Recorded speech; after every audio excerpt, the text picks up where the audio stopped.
Assalamualaikum warahmatullahi wabarakatuh.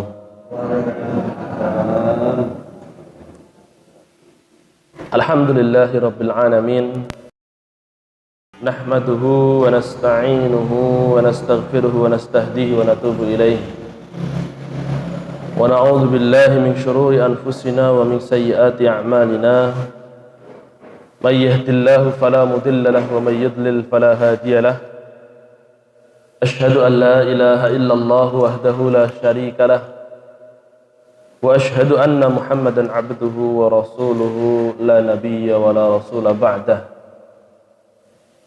اللهم صل وسلم وبارك على نبي الأمة محمد بن عبد الله وعلى آله وصحبه ومن تبعهم بإحسان إلى يوم القيامة أما بعد أيها الناس اتقوا الله ما استطعتم واسمعوا وأطيعوا لعلكم ترحمون. Alhamdulillah, ibu-ibu, bapak-bapak hadirin jamaah subuh Masjid Al-Fajar yang dirahmati oleh Allah Subhanahu wa taala. Puji syukur kepada Allah patut untuk senantiasa kita haturkan, untuk senantiasa kita tingkatkan atas kenikmatan-kenikmatan yang telah Allah berikan kepada kita. Nikmat yang nanti akan senantiasa dimintai pertanggungjawaban di hadapan Allah Subhanahu wa taala. Semakin banyak kenikmatan yang kita dapatkan, harta yang kita dapatkan, maka akan semakin lama hisab kita. Semakin banyak karunia yang Allah berikan, maka akan semakin besar tanggung jawab yang Allah timpakan di pundak kita. Bapak Ibu hadirin yang dirahmati Allah, ketika kita dibangunkan oleh Allah Subhanahu wa taala di pagi hari ini dalam keadaan bisa untuk memulai hari kita dengan kebaikan, maka sepatutnya kita ucapkan rasa syukur kepada Allah Subhanahu wa taala. Karena tidak semua orang sebagaimana kita ketahui diberikan kemampuan oleh Allah Subhanahu wa taala untuk mengawali harinya dengan salat subuh. Ini apa nggih, Pak? Nggih. Salat subuh napa meneh ke masjid? Apa nek adem-adem ngeten iki nggih? Ya. Bapak Ibu yang dirahmati Allah, maka sepatutnya kita bersyukur. Dan sebenarnya ada dua perkara kata Rasulullah SAW, Pak. Nggih. Dua perkara yang itu mudah dilakukan, ya mudah dilakukan, tapi banyak orang yang tidak melakukan. Padahal dua-duanya kalau kita jaga, Allah jamin masuk surga. Dua perkara gampang dilakoni, tapi kebanyakan orang sulit untuk melakukan. Kalau kita mau menjaganya, masuk surga, Pak, kata Rasulullah. Apa kata Rasulullah SAW? Hadisnya dari Abdullah ibnu Amr radhiyallahu anhuma, diriwayatkan oleh Imam Abu Dawud. Khoslatani, kata Rasul, ada dua perkara. La yuhafidhu alaihim abdun muslimun illa dakhalal jannah. Dua perkara, tidaklah seorang hamba yang muslim, syaratnya namanya tunggal, Pak, muslim. Tidaklah seorang hamba yang muslim, yang iman, yang mukmin, dia menjaga keduanya di semasa hidupnya, kecuali Allah akan masukkan ke dalam surga. Dua perkara yang apabila kita mau jaga, masuk surga. Wa huma yasirun wa may ya'mal bihi wa may ya'mal bihi qalil. Keduanya itu mudah, perkara sing gampang banget, Pak, asline, Pak. Tapi yang mau beramal itu sedikit sekali. Yang mau beramal sedikit sekali. Bahkan nanti para sahabat bertanya, "Ya Rasulullah, wahai Rasulullah, kaifa huma yasir wa may ya'mal bihi qalil?" Ya Rasul, bagaimana mungkin? Para sahabat itu bertakjub, Pak. Mosok enek amalan sing gampang, tapi ternyata sing lakoni angel nggih, sing lakoni sithik, bukan berat nggih, sithik sing lakoni. Kinten-kinten napa, Pak, amalane, Pak? Napa? Amanu wa amilus shalihat. Ada yang lain? Bapak Ibu yang dirahmati Allah, apa kira-kira? Ini karena kan kita pas subuh ya, Pak, habis sholat. Ini amal ini salah satunya setelah kita sholat, Pak. Apa itu? Rasul bersabda, yusabbihullah fi duburi kulli sholatin asron. Setiap selesai sholat 5 waktu, tasbih 10 kali. Ini hadisnya hadis sahih riwayat Imam Abi Dawud. Wa yahmaduhu asyran, tahmid 10 kali, subhanallah 10 kali, alhamdulillah 10 kali, wa yukabbirhu asyran, takbir 10 kali. Padahal di sana juga ada sunnah 33 kali. Lah panjenengan pun biasanya 33 kali, ya 33 kali, berarti panjenengan sudah dapat pahala yang 10. Jadi tidak bertentangan. Iki jarene 10, sing iki jarene 33. Sing bener sing di dua-duanya bener. Nggih. Dua-duanya bener. Panjenengan sudah melazimi yang 33, Bapak Ibu yang dirahmati Allah, terus dilazimi itu. Maka yang 10 katut. Kalau panjenengan amalkan yang 10, berarti yang 33 tidak katut. Gitu saja. Jadi wadzalika khamsuna wa mi'ah bil lisan. 30 tasbih, 30 tasbih, 30 tahmid, 10 tasbih, 10 tahmid, 10 takbir. Itu kata Rasulullah SAW, kita mengucapkan selama 5 kali dalam satu hari. Kan sholat 5 kali nggih. Setelah sholat kita ucapkan 10 kali. Maka dari lisan saja itu sebanyak 150. Kalau dari lisan, secara lisan sebanyak 150. Wa alfun wa khamsumi'ah fil mizan. Akan tetapi nanti di al-mizan, di timbangan sana, Allah Subhanahu wa taala gandakan 10 kali lipat. 150 jadi 1.500. Itu amalan yang pertama. Zikir 10 tasbih, tahmid, takbir. Dijaga terus ya. Syaratnya selalu konsisten. Lah memang itu yang sulit nanti. Yang sulit itu, Pak. Nanti diterangkan sama Rasul, kenapa kok bisa orang sulit, kok gampang amalannya kok yang ngono kok sulit ya Rasul. Nanti disampaikan sama Rasul. Kemudian apa amalan yang kedua? Wa yukabbir arba'an wa salasina idza akhadha majjahu. Kemudian amalan yang kedua, kalau mau tidur takbir 34 kali. Sebelum tidur panjenengan lek mau tidur HP-nan nopo dikir. Ibu-ibu, ini sama sing tesih 6 ya, dikir napa HP-nan 60% kan, napa 60 napa 90% HP-nan sih 34 takbir. Terus kemudian apa? Wa yahmid salasan wa salasin, kemudian tahmidnya 33. Wa yusabbih salasan wa salasin, tasbihnya 33. Jadi takbirnya yang 34, yang tasbih sama tahmid 33. Fadzalika mi'ah bil lisan. Secara lisan kita ucapkan itu hanya kan satu kali, Pak, sebelum tidur saja gitu. Jadi sebelum tidur malam cuman satu kali itu saja. Tapi 100 nggih, kan jumlahnya 100 nggih. 33 tambah 33 tambah 34, 100. Secara lisan 100. Wa alfun fil mizan, tapi nanti di mizan, di timbangan sana Allah gandakan jadi 1000. Para sahabat bingung, mosok perkara ngene kok wangel. Gimana nggih, Pak? Gampang napa angel, Pak? Prakteknya mudah napa sulit? Sulit. Napa baru tahu saya, Pak Ustadz? Insya Allah habis ini saya akan amalkan. Ada yang baru tahu? Nggih, ada. Banyak ini. Ya, jadi Bapak Ibu yang dirahmati Allah, dua perkara yang ini mudah sekali. Hanya zikir saja, hanya mengingat Allah saja. Tasbih, tahmid, takbir 10 tiap selesai sholat. Yang biasa 33. Sebelum tidur jangan langsung tidur, tapi tasbih dulu 33, tahmid dulu 33, takbirnya baru 34. Bapak Ibu hadirin dirahmati Allah, ketika ditanya Rasul, ya Rasul kok koyo ngono kok angel? Apa kata Rasulullah? Oke, Rasulullah bersabda, "Ya'ti ahadakum yakni syaitan fi manamihi fayunawwimuhu qabla ay yaqul wa ya'tiyahu fi salatihi fayadhkuruhu hajatahu qabla ay yaqulahu." Karena setan tahu apa yang saya omongkan ini. Setan, iblis kan sudah hidup sejak zamannya Nabi Adam, urip sampai saat ini. Oke. Setan tahu apa yang saya omongkan, apa yang saya sampaikan ini setan tahu. Maka setan akan berusaha menghalang-halangi kita. Sebelum kita mau ngomong saja, mau dzikir, wis digawe turu. Nggih. Biasane wangel turu. Kelingan ame dzikir, langsung turu. Nggih. Nanti, Pak.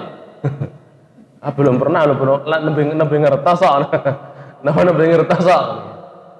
Bapak Ibu dirahmati Allah, kadang seperti itu nggih.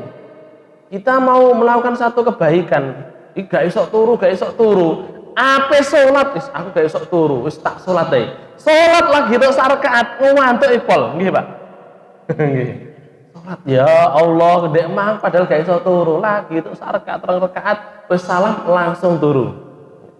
Ya memang Bapak Ibu dirahmati Allah, bisa jadi tidak bisa tidurnya itu karena siapa?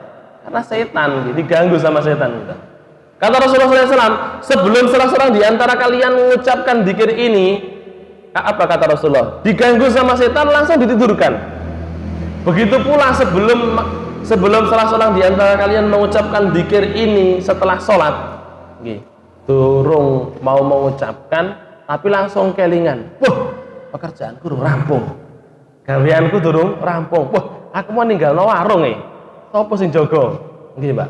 Langsung kelingan, assalamualaikum, plecat, langsung pergi. Nggih, langsung pelencing ngoten mawon. Bapak Ibu yang dirahmati Allah Subhanahu wa taala, atau mungkin ndak langsung pelencing. Oh, pelencing niku. Langsung ngalih ngoten, ngalih pelencing ngoten nggih. Sami berarti bahasane nggih, Pak. Sami nggih. Nah, atau mungkin ndak langsung pergi, Pak, ndak langsung pelencing ngoten. Tapi napa? Kelingan liyane, mboten dzikir. Mungkin buka HP, mungkin berangan-angan apa, mikirnya apa ngene. Aku mau dzikir wis urung ya. Aku mau subhanallah wis urung. Ora kelingan wis durung. Ngene apa nggih, Pak? Iya. Nah, Bapak Ibu hadirin dirahmati Allah Subhanahu wa taala, itu satu hadis nggih yang disampaikan baginda Rasulullah sallallahu alaihi wasallam yang sahih. Kita mau jaga, Pak, kata Rasulullah, jamin Allah Subhanahu wa taala masuk surga. Dan janji Allah dan Rasulnya itu tidak akan pernah diingkari. Tinggal kita mau ngamalkan ndak, tinggal kita mau luangkan waktu kita ndak. Kalau kita mau luangkan waktu kita, ya memang Bapak Ibu yang dirahmati Allah, kadang masuk surga itu harus dipaksakan. Gini apa nggih, Pak? Lek mboten dipaksakan kita untuk masuk surga, Masya Allah nggih.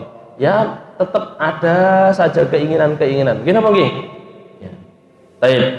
Jadi Bapak Ibu hadirin dirahmati Allah, maka orang yang beriman itu tidak akan pernah meremehkan satu kebaikan yang bisa dia lakukan sekarang, tidak akan dia tunda nanti karena khawatir nanti dia tidak bisa melakukannya.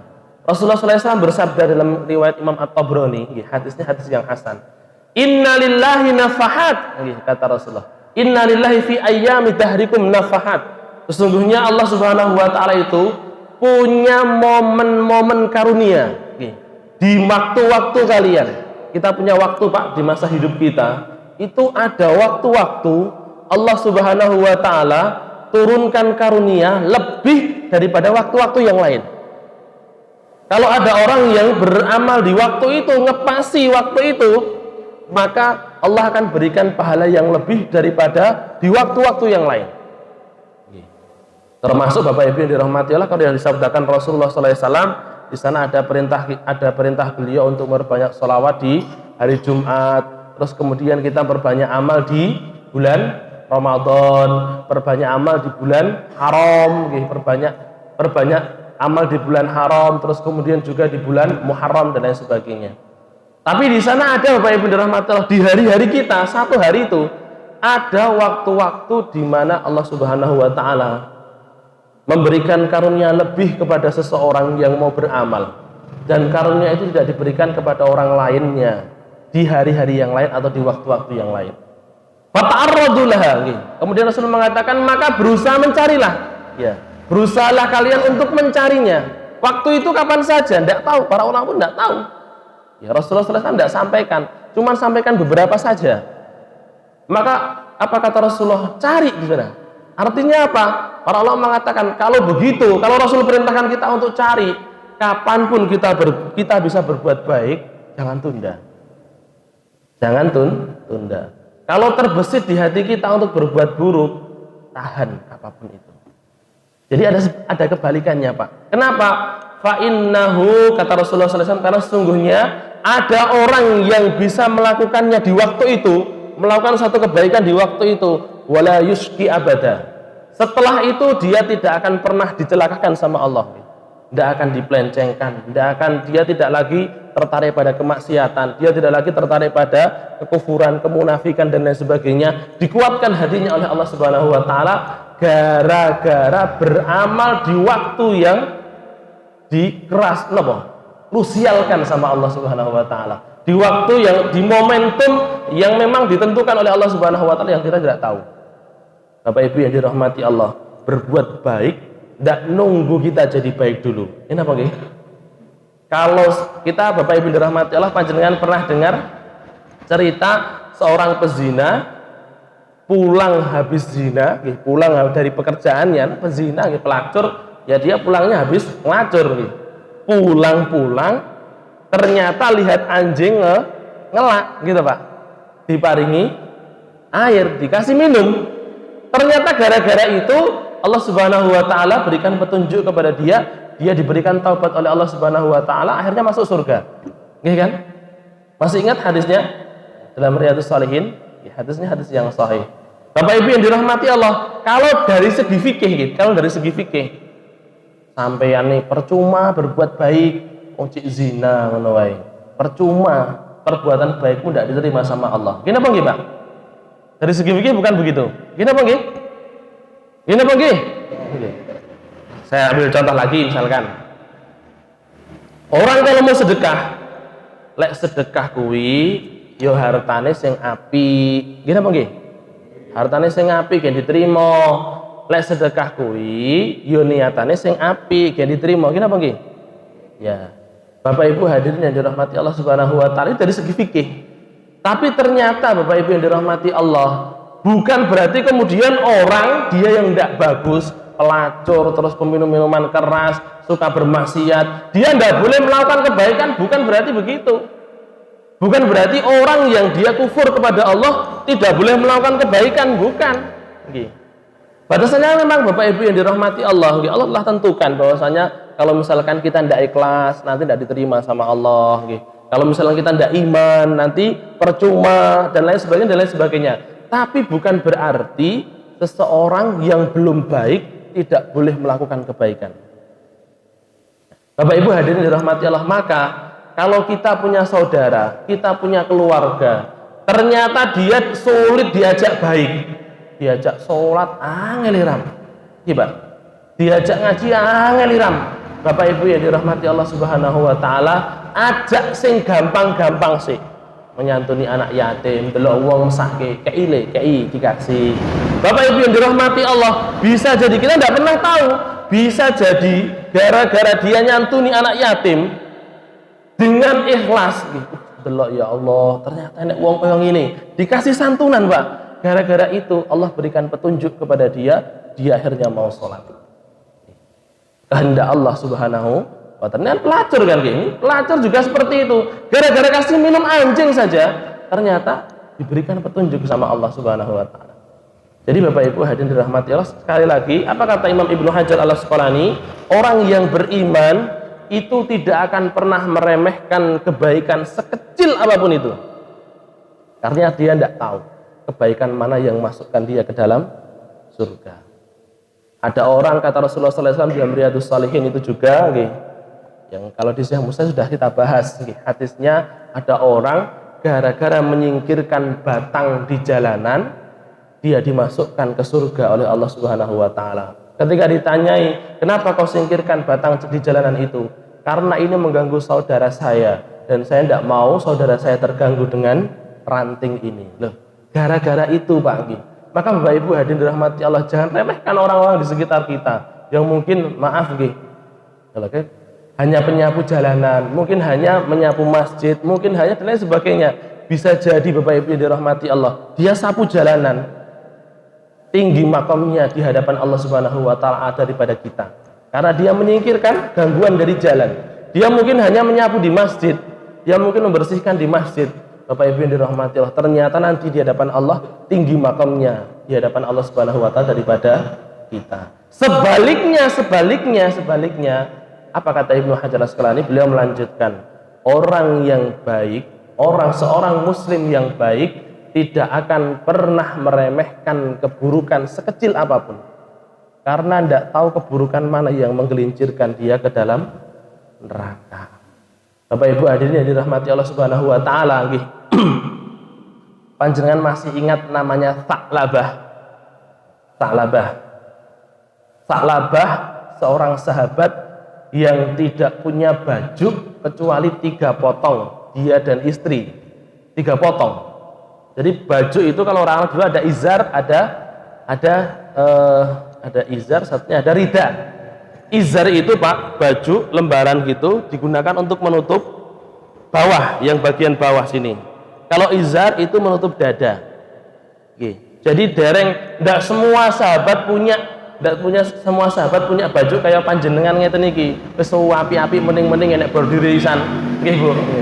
Ndak semua begitu. Nanti Rasul pernah Bapak Ibu nggih. Beliau itu tidak punya baju, cuman pakai sarung Pak. Cuman pakai sarung. Cuman pakai sarung saja. Terus nanti sahabat juga sama, diikatkan sarung ini Pak. Diikatkan di leher gini. Kemudian Rasul mengatakan, ibu-ibu kalau nanti mau duduk, biarkan bapak-bapak duduk dulu. Kalau sujud, ibu-ibu sujud dulu. Tapi nanti kalau misalkan duduk, ibu-ibu duduknya setelah bapak-bapak duduk. Kenapa ya? Karena cuman pakai sarung terus diikatkan di sini. Bapak Ibu yang dirahmati Allah, mungkin kita lihat ya, tertawa mungkin Pak. Kayak keadaannya kayak ngopo, tapi Bapak Ibu yang dirahmati Allah, ya bener-bener enggak punya. Dulu Rasulullah SAW enggak bener-bener enggak punya. Nah ini Tha'labah ini Pak, dia ini punya julukan Hamamatul Masjid. Hamamah itu merpati artinya. Doro ini masjid. Kok iso doro ini masjid napa? Karena dia seneng sekali ke masjid, iktikaf terus Pak. Seneng iktikaf di masjid. Padahal dia punya rumah, tapi dia iktikaf di masjid. Sampai kemudian Allah uji dia, bajunya tidak ada 1 lembar. Gara-gara tidak punya baju. Lah kita Bapak Ibu dirahmati Allah, baju akeh. Neng masjid yo kadang gelem kadang ora. Nggih, Pak. Kita punya baju akeh, terus kemudian punya kendaraan banyak, masjidnya ya nyaman. Tha'labah Pak, punya baju 4, dia jadi hamamah, dia jadi merpatinya masjid. Baru ketika dia punya baju 3, kalau sholat mesti cepat pulang. Istrinya di sana ditinggalkan dalam keadaan telanjang dada. Bapak Ibu hadirin rahmat, sampai seperti itu, tidak punya beneran. Jadi sholat dia pakai 2 baju. Kenapa kok tidak pakai 1 baju? 1 baju kan juga boleh. Loh kalau 2 baju nanti lebih menghormati Allah. Maka dia langsung pulang ke rumahnya, bajunya dikembalikan kepada istrinya. 1 baju digunakan untuk berdua. Ibu-ibu sulit-sulitnya panjenengan, angel-angele uripe panjenengan. Pernah Bu seperti itu? Wah, kayak kelambi nih, Jan, raumum. Gini apa nggih? Ya. Baik. Kemudian Bapak Ibu dirahmati Allah, dia ini orang saleh dulu, tapi dia melakukan kesalahan. Kesalahannya apa? Kesalahannya bukan meminta harta kepada Rasul, enggak. Karena akhirnya minta harta, dikasih sama Rasul 1 kambing, gitu. Kambingnya susu tambahke. Kalau zakat kambing itu 1 banding berapa? 40. Punya 40 kambing, ngeluarkan 1 kambing mungkin ijek rodok gampang. Nah, ini Tha'labah punya kambing Pak, bainal jabalain, di antara 2 gunung, 2 lembah, di antara 2 bukit, 2 gunung. Kira-kira Bapak Ibu dirahmati Allah, sekitar 3.000 sampai 4.000. Kalau 4.000 berarti mengeluarkan berapa kambing? 100. Nah, mulailah dia mau mengeluarkan 100 itu. Didelok abot. Waduh, 100 wedhus lek tak dol piro wae. Nggih, Pak. Dia enggak lihat kambingnya begitu banyak enggak, tapi dia melihat yang dia keluarkan tuh 100 kambing. Iki engko tak jolne unta itu loro. Misalkan seperti itu. Tak jolne unta itu loro iki. Akhirnya apa kata Tha'labah? Ini namanya bukan zakat ini kata Tha'labah. Ini namanya kharaj. Kharaj itu pajak. Pemerasan kalau seperti ini. Ya. Gara-gara ucapannya itu Bapak Ibu yang dirahmati Allah, dijauhkan dia dari masjid oleh Allah Subhanahu wa taala, dijauhkan dari tidak lagi sholat Jumat, bahkan kemudian Allah Subhanahu wa taala menanamkan kemunafikan di hatinya. Moga Pak diunjuk Pak.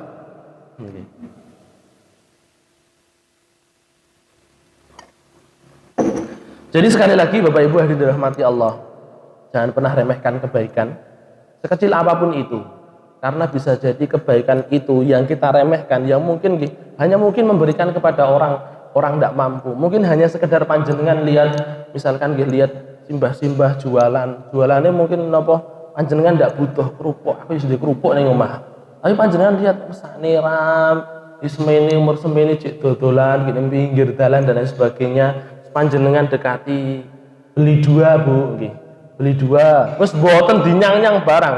Ini saat ini kan, 2.000 dinyang ya. Gini apa nggih? 2.000 dinyang. Iki piro yo kangkung sayur lho.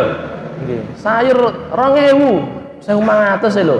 2.000 jek 1.500 dinyang. Masyaallah. Terus kon badi piro ngoten. Nggak usah dinyang Bu, berapa nih? Diniatkan, bismillah, saya bantu saudara saya. Bisa jadi itu satu hal yang remeh nih Bu. Mungkin hanya kita beli 2 kerupuk, sak kerupuk 2.000, cuman beli 2, 4.000. Tapi tidak tahu, bisa jadi karena itu yang paling ikhlas menurut Allah. Allah Subhanahu wa taala masukkan surga karena hal tersebut. Sebaliknya, jangan pernah remehkan keburukan. Karena keburukan kalau kita remehkan, kita tidak pernah tahu, bisa jadi karena keburukan yang kita remehkan kecil, hanya cuman mungkin Bapak Ibu yang dirahmati Allah memberikan gangguan di jalan misalkan. Kenapa? Mungkin bisa jadi, maaf ngapunten nggih, ngupil di gua ning masjid, lelet ning karpet masjid. Mungkin hanya sekedar itu. Ternyata ada seorang muslim sholat, batu nemplek upil teng mriki. Misalkan dia merasa ya Allah upile sapa iki, terus dia ndonga muga-muga gak iso ngupil meneh. Bisa jadi gara-gara kita ngupil di masjid, ada orang yang terganggu, Allah Subhanahu wa taala tidak jadi masukkan ke surga, harus mampir dulu ke dalam neraka. Jadi berhati-hati Bapak Ibu yang dirahmati Allah dari satu keburukan sekecil apapun itu, dan jangan remehkan kebaikan sekecil apapun itu. Jadi itu Bapak Ibu, mungkin ada yang menanyakan? Cukup? Alhamdulillahirabbil alamin. Aku qouli hadza astaghfirullah li wa lakum, alhamdulillahirabbil alamin. Rabbana taqabbal minna innaka antas samiul alim wa tub alaina innaka antat tawwabur rahim. Walhamdulillahirabbil alamin. Kita tutup dengan doa kifaratul majlis. Subhanakallahumma bihamdik asyhadu an la ilaha illa anta astaghfiruka wa atubu ilaik. Assalamualaikum warahmatullahi wabarakatuh.